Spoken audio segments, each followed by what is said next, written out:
Selamat pagi anak-anak. Nah, kita udah lama kan nggak jumpa? Karena kita semua harus ada di rumah. Tapi tetap percaya, walau kita di rumah, Tuhan tetap menyertai kita. Nah, hari ini kita juga akan melakukan ibadah.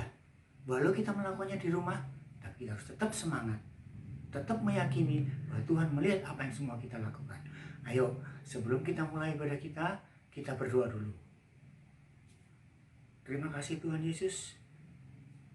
Kami akan mulai ibadah kami, walau kami melakukannya di rumah, tapi kami percaya Tuhan melihat apa yang kami lakukan. Tuhan, berkati guru-guru kami, berkati Kak Suci, berkati Kak Daniel, berkati Kak Jun, berkati kami sendiri. Tuhan, ini doa kami percaya Engkau melihat semuanya. Kami percaya juga bahwa walaupun kami melakukannya di rumah, Tuhan tetap memberkati kami. Terima kasih Tuhan Yesus, di dalam namamu kami sudah berdoa dan mengucap syukur. Haleluya, amin. Nah, ayo kita mulai ibadah kita. Kalian dengarkan Kak Daniel, kalian dengarkan Kak Suci, dan kami percaya Tuhan tetap menyertai kita, walau kita harus ada di rumah. Ya. Hai adik-adik, kita bertemu lagi hari ini. Kita akan belajar firman Tuhan dari kitab Amsal. Kitab Amsal adalah salah satu kitab bijak yang akan menuntun kita untuk boleh bersikap dan melakukan sesuatu untuk seturut dengan kehendak Bapa. Oke, tujuan dari kitab Amsal ini kita akan baca sama-sama dari kitab Amsal pasal 1 ayat 2 sampai 6. Nah, kakak akan bacakan untuk kita ya. Untuk mengetahui hikmat dan didikan, untuk mengerti kata-kata yang bermakna, untuk menerima didikan yang menjadikan pandai, serta kebenaran, keadilan, dan kejujuran, untuk memberikan kecerdasan kepada orang yang tak berpengalaman dan berpengetahuan, serta kebijaksanaan kepada orang muda. Baiklah orang bijak mendengar dan menambah ilmu, dan baiklah orang yang berpengertian memperoleh bahan pertimbangan untuk mengerti amsal dan ibarat, perkataan dan teka-teki orang bijak. Nah, itu adalah tujuan dari penulisan kitab Amsal ini ya adik-adik, agar apa yang kita lakukan itu seturut dengan kehendak Tuhan. Itu adalah sebagian pembukaan atau pendahuluan yang kakak dapat berikan mengenai kitab Amsal.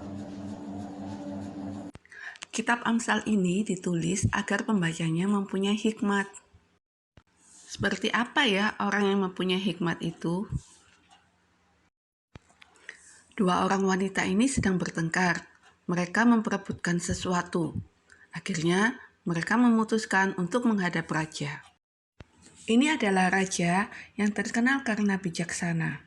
Tuhan memberinya hikmat dan bijaksana.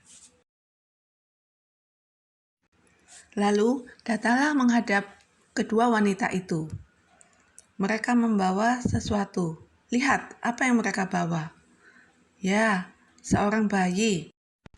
Tuanku Raja, kami mau menghadap. Tuan, wanita ini sudah mengambil bayiku. Aku menaruhnya di sampingku saat malam, dan pada pagi harinya dia mengambil bayiku. Lihatlah, dia mengambil bayiku, Tuhan. Tolong, mohon keadilanmu. Kembalikan bayinya kepadaku.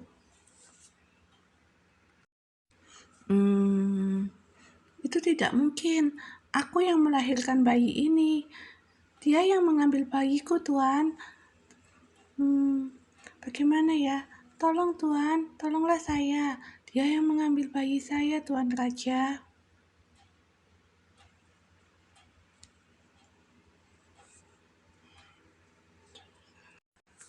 Menurut kalian, mana ibu yang asli? Untung raja ini adalah raja yang berhikmat. Segera ia berdiri dan mulailah ia berpikir, apa yang harus aku lakukan ya?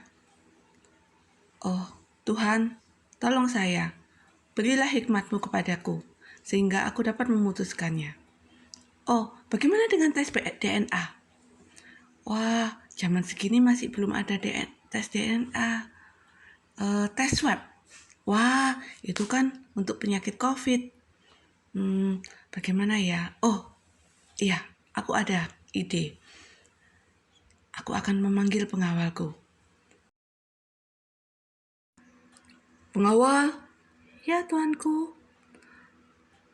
Ambilkan aku sebilah pedang. Tapi buat apa tuanku? Cepat, segera ambil sebuah pedang. Lalu pengawal itu pergi mengambil sebuah pedang.